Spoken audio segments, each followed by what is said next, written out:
मेरे बच्चे, क्या कर रहे हो आप? कैसे हो आप? ये संदेश अंत तक देखें, क्योंकि इसमें आपका हित छुपा हुआ है। मेरे बच्चे, कल मैं आई थी तेरे दर तुझको अपना आशीर्वाद देने। मैं आपसे अति प्रसन्न हूँ। मेरे बच्चे, आपने मेरा दिल जीत लिया है। तुम्हारे अंदर एक ऐसी बात है जो आपको औरों से अलग बनाती है।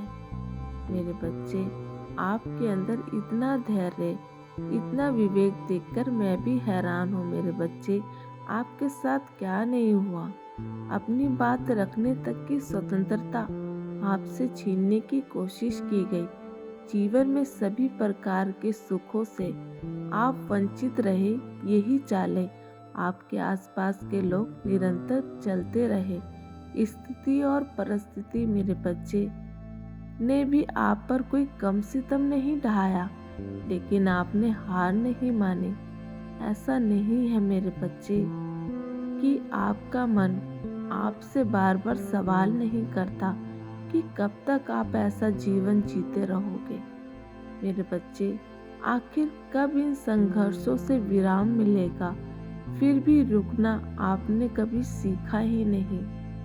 किसी के आगे झुकना आपने कभी सीखा ही नहीं था। अब सवाल खुद की पहचान का था मेरे बच्चे, खुद के वजूद का था। इसलिए पीछे हटना गवारा नहीं था। लोगों ने तुम्हारे विरुद्ध बहुत उल्टी सीधी धारणाएं बनाई और समाज में फैलाई। तुम्हारे सही कार्य में भी कोई ना कोई दोष ढूंढना तुम्हारा बार बार आत्मविश्वास तोड़ते रहे, ताकि आप हीन भावना से ग्रस्त हो जाएं। सच तुम्हारी आंखों के सामने हो, पर तुम इसे कभी देख ना पाओ, कभी समझ ना पाओ। तनाव और दुख में डूबे रहे, अपने विकास पर ध्यान न दे पाओ। फिर भी तुम मुसीबतों से हारे नहीं। मेरे बच्चे, मैं तुम्हें वचन देती हूँ कि अगर तुम किसी जरूरतमंद की सहायता करते हो बिना किसी फल की इच्छा के, तो तुम्हें उसका फल 4 गुना में दूंगी। क्योंकि जब तुम किसी जरूरतमंद की मदद करते हो मेरे बच्चे, करुणामयी होकर, तो उसकी आत्मा से जो दुआएं निकलती हैं, वो दुआएं तुम्हारे बिगड़े भाग्य को बनाने का काम करती है। मेरे बच्चे, कुछ लोगों के इतना घमंड था कि कोई उनका कुछ नहीं बिगाड़ सकता, उनका कोई बाल भी बांका नहीं कर सकता।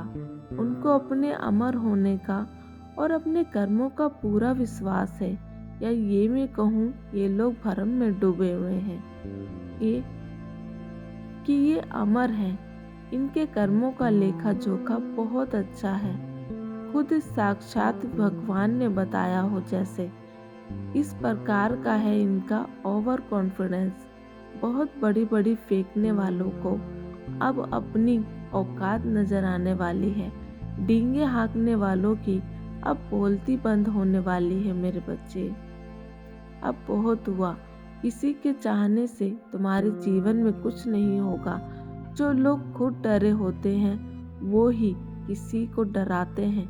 इसलिए ऐसे डरपोक लोगों की बातों पर ध्यान मत दो। ये कभी भी अपने गलत मंसूबों में मेरे बच्चे कामयाब नहीं होंगे। ये सब जीवन में आते जाते वो लोग हैं जो कुछ ना कुछ हमें सबक सिखाने आते हैं, कुछ ना कुछ लेसन सिखाने आते हैं। मेरे बच्चे, तुम लोगों का दोगलापन बर्दाश्त नहीं कर पाते, क्रोधित हो जाते हो। यही बात का फायदा मेरे बच्चे कुछ लोग उठाते हैं तुम्हारे रिश्ते तोड़ने के लिए। खुद मीठा बनते हैं और तुम्हें कड़वा दिखाते हैं, कड़वा बताते हैं। लेकिन अब आप अपने रिश्तों को मधुर बनाने के लिए काम कर रहे हैं, लोगों की चालों को बेअसर कर रहे हैं। मेरे बच्चे, अब आप समझ रहे हैं, अपने हो या पराये हो, आप किसी के भी आगे आपकी छवि नहीं बिगाड़ सकते वो लोग। मेरे बच्चे, अब वो दिन गए। क्रोधित तो वो होंगे। अब बात बात पर जुबान पर नकली मिठास कड़वी जुबान में बदलने वाली है। मेरे बच्चे, उनका असली चेहरा सामने आने वाला है। मेरे बच्चे, एक कहावत है जिसे भगवान उठाए उसे कौन गिराए, और जिसे भगवान गिराए उसे कौन उठाए। तो आपको ईश्वर उठा रहे हैं। ये लोग ईश्वर के विरुद्ध की इच्छा से लड़ रहे हैं, स्वयं ईश्वर से लड़ रहे हैं, पर उन्हें शायद ये ज्ञात नहीं होगा वही जो ईश्वर चाहते हैं वही होगा। वो आपसे कंपटीशन करके अपना ही नुकसान कर रहे हैं। वो आपका पीछा, वो आपकी बराबरी कभी नहीं कर सकते मेरे बच्चे, चाहकर भी नहीं कर सकते, क्योंकि जो बात आपको औरों से विशेष बनाती है वो उनमें है ही नहीं। और वो चाहे तो आपकी कितनी भी कॉपी कर ले, वे किसी भी प्रकार से आप जैसा नहीं बन सकते मेरे बच्चे। भेड़िया शेर की खाल पहन लेने से कोई शेर नहीं बन जाता।